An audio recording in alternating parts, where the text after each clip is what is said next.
ગીર સોમનાથમાં દરિયા કિનારેથી અફઘાન ચરસ મળી આવ્યું છે તો સૂત્રાપાડા નજીક દરિયા કિનારેથી આ ચરસનો જથ્થો મળી આવ્યો છે અને જી વોટરની પાછળના ભાગમાં આવેલ દરિયા કિનારે અફઘાન ચરસ મળી આવ્યું છે। ગીર સોમનાથ એસઓજીને બાતમી મળતા સ્થળ પર પહોંચીને તપાસ હાથ ધરવામાં આવી છે અને અફઘાન ચરસનું પેકેટ મળી આવ્યું છે। અંદાજે 1150 ગ્રામનું આ પેકેટ મળી આવ્યું છે। પોલીસ દ્વારા વધુ તપાસ હાથ ધરવામાં આવી છે।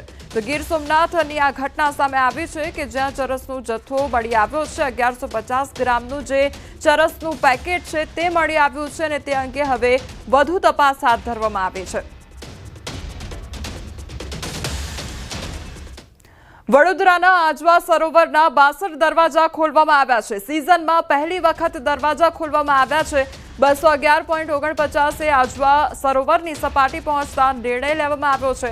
ઉપરવાસમાં ભારે વરસાદને કારણે આજવા સરોવરના 62 દરવાજા ખોલવામાં આવ્યા છે। 208 ફૂટ લઈ જવા 14 પંપ ચાલુ કરવામાં આવ્યા હતા અને હાલ સતત પાણીની આવક ચાલુ હોવાથી પંપ બંધ કરવામાં આવ્યા છે। તો પંપ બંધ કરી તમામ 62 દરવાજા ખોલવા માટે નિર્ણય કરવામાં આવ્યો છે। આજવા સરોવરના 62 દરવાજા ખોલાતા વિશ્વામિત્રી નદીની સપાટીમાં વધારો થશે। તો વિશ્વામિત્રી નદીની સપાટીમાં સામાન્ય વધારો નોંધાશે। હાલ નાગરિકોએ ડરવાની જરૂર નથી।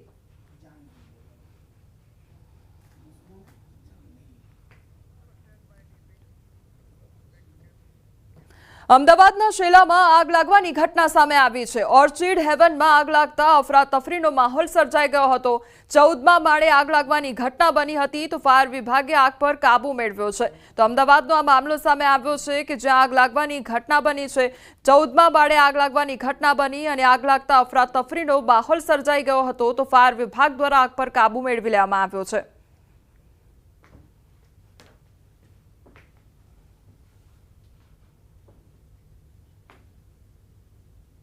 સ્ટેશનની અંદર ઓર્ચિડ હેવન બિલ્ડિંગની અંદર આગ લાગવાનો કોલ મળેલો। 14મા માળે આગ હતી। રેસિડેન્ટ બિલ્ડિંગ છે ટોટલી। 14મા માળે 142 નંબરની અંદર આગ લાગતી। એસીની અંદર શોર્ટ સર્કિટ થવાને કારણે આગ લાગેલી હતી। બિલ્ડિંગની સિસ્ટમ ચાલુ હોવાથી એકદમ ઇઝી રહ્યું। સિસ્ટમને કારણે જ આગ જલ્દી બુझाई गई। कोई जान हानि है नहीं। इन्होंने हमारे सबको दी ट्रेनिंग यहाँ आगे, उससे हमें बहुत बेनिफिट मिला है। हमने आग जब तक ये पहुंचे उससे पहले हमने काफी हद तक आग बुझा ली थी, पर इनका भी आगे जरूरी देखना जरूरी था। वो હવે આગળ વાત કરીએ ભાવફેરના વિરોધ વિશે।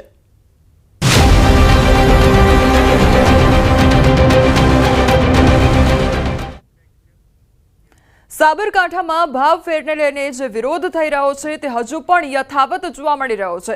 દૂધ મંડળી સામે દૂધ ઢોળી વિરોધ દર્શાવવામાં આવ્યો છે। હિંમતનગરના રાયગઢ ગામમાં વિરોધ નોંધાવવામાં આવી રહ્યો છે। સાબર ડેરીના ચેરમેનની નનામી કાઢી રાયગઢ ગામની દૂધ મંડળી ખાતે પશુપાલકોએ એકઠા થઈ નનામી બનાવી અને તેનો વિરોધ દર્શાવ્યો છે। પહેલા દૂધ મંડળી સામે દૂધ ઢોળી વિરોધ દર્શાવ્યો અને બાદમાં હવે નનામી કાઢવામાં આવી છે અને તે પ્રકારે પશુપાલકો દ્વારા એકઠા થઈને વિરોધ નોંધાવવામાં આવી રહ્યો છે।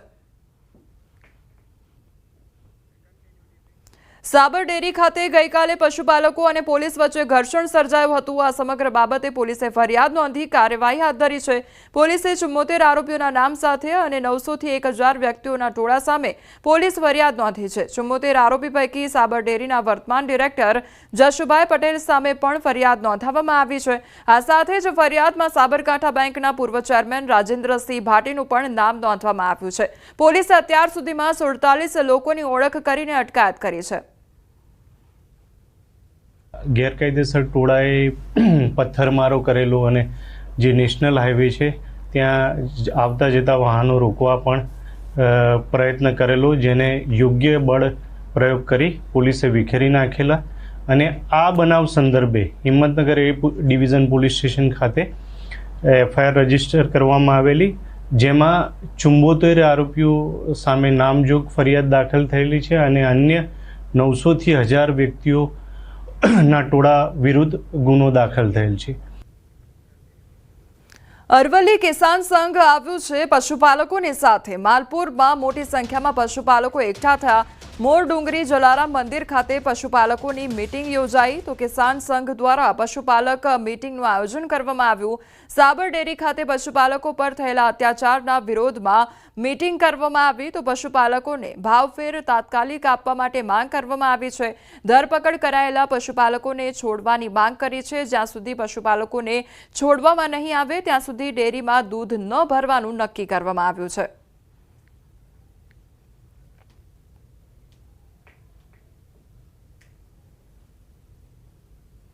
ન્યાય ના મળે ત્યાં સુધી અમારું માલપુર તાલુકાનું દૂધ બંધ રહેશે। અમે અહિંસક લડત આપીશું। ગાંધીનગર ખાતે કામગીરી અંગે મુખ્યમંત્રી દ્વારા સમીક્ષા કરવામાં આવી છે। રાજ્યમાં રસ્તા તેમજ પુલની કામગીરીની સમીક્ષા કરવામાં આવી છે। ડેશબોર્ડની વિડીયો વોલ મારફતે સીએમએ સમીક્ષા કરી। કામગીરીની ક્વોલિટી ચકાસવા માટે સીએમના દિશા નિર્દેશ આપવામાં આવ્યા છે। લોકોની રજૂઆતોનું નિરાકરણ લાવવા માટે સૂચના પણ આપી દેવામાં આવી છે।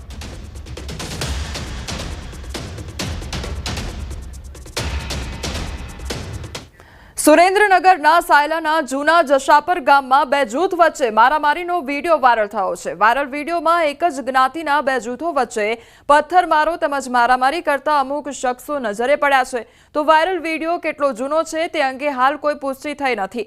પ્રાથમિક તપાસમાં બંને જૂથો વચ્ચે અંગત અદાવતમાં મારામારી થઈ હોવાનું અનુમાન લગાવવામાં આવી રહ્યું છે। તો વાયરલ વિડીયોના આધારે સાયલા પોલીસે બંને પક્ષના 23 શખ્સો સામે ફરિયાદ નોંધી છે અને તે અંગે વધુ કાર્યવાહી હાથ ધરી છે।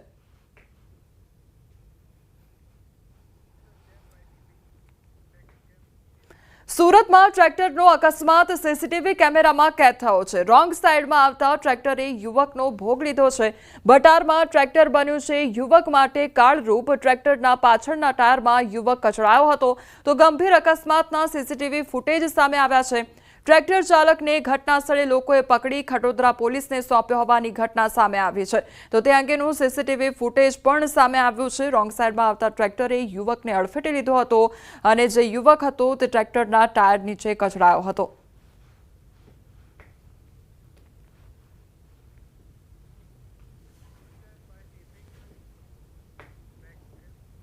નર્મદાના માડન ગામે થાર કાર પાણીમાં ગરકાવ થઈ હોવાની ઘટના સામે આવી છે। કરજણ ડેમના બેક વોટર પર મોટી સંખ્યામાં પ્રવાસીઓ આવતા હોય છે અને પ્રવાસીઓ પોતાની કાર લઈ ટેકરા પર મૂકી કુદરતી સૌંદર્યની મજા માણતા હોય છે। આ જ રીતે એક વ્યક્તિ પોતાની થાર કાર ટેકરા પર પાર્ક કરી બહાર નીકળ્યો હતો અને કાર પાણીમાં જતી રહી હતી અને આ વિસ્તારમાં વન વિભાગ અને તંત્રએ વાહનો દૂર પાર્ક કરવા માટે સૂચનો પણ આપ્યા છે।